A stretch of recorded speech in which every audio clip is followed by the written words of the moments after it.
मित्रों, जय श्री राम। ज्ञान पथ में आप सभी लोगों का स्वागत है। किसी यजमान का एक प्रश्न था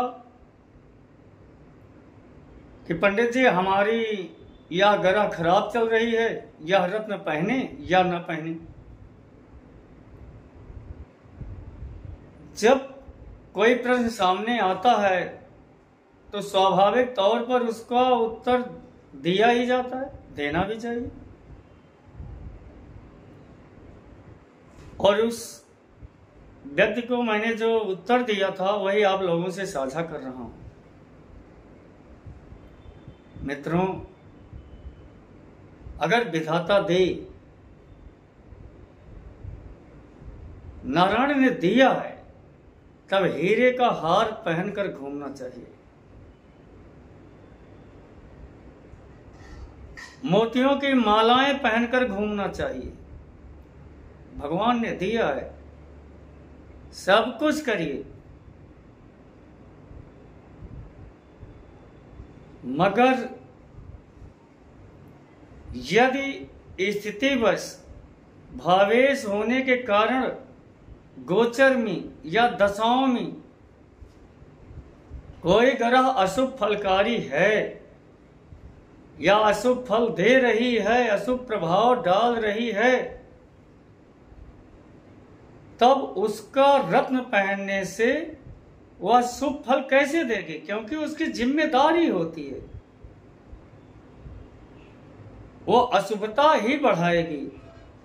रत्न सदैव उस ग्रह का पहने जो आपकी कुंडली में अच्छी स्थिति में हो, अच्छे भाव का भावेश हो, शुभ हो। ऐसे शुभ ग्रहों का जब रत्न पहना जाता है तब वह उत्तम फल देता है, परंतु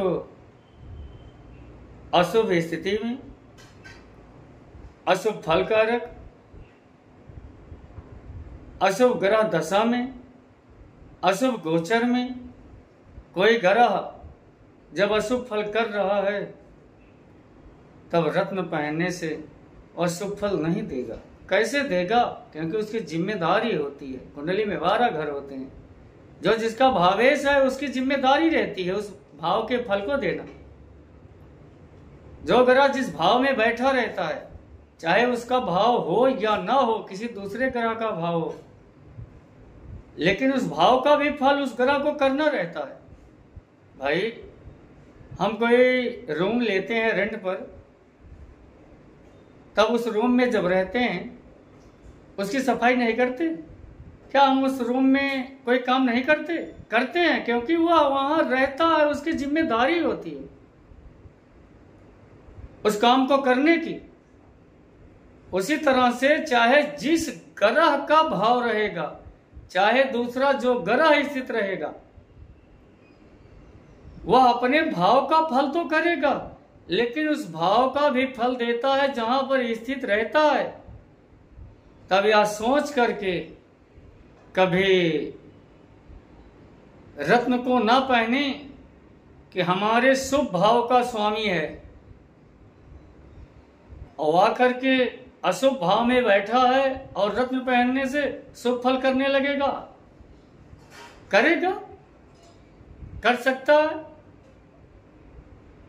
या तो जो रत्न के बारे में बताते हैं, ये पहनो वो पहनो, भाई जिस भाव में बैठा रहेगा उस भाव के फल को नहीं बढ़ाएगा। भाग्येश अष्टम में बैठेगा, 8वें स्थान की लंबी लंबी बीमारियां नहीं बढ़ेगी, सब कुछ बढ़ेगा।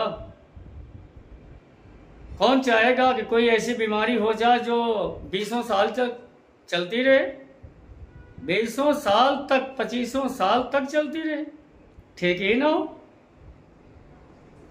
तो मित्रों, उसी ग्रह के रत्न को पहनना चाहिए जो जन्म समय में जिसकी स्थिति अच्छी हो, शुभ स्थान पर हो, शुभ फल कारक हो, जिसकी दशाएं शुभ चल रही हों, गोचर में भी शुभ फल कर रहा हो, उस ग्रह का जब आप रत्न पहनेंगे तो आपको फल देगा। अशुभ ग्रह कभी शुभ फल देता ही नहीं है, या सोच करके रत्न को नहीं पहनना चाहिए। जो ग्रह आज अशुभ है, रत्न पहनने से शुभ फल कर देगा, नहीं करता।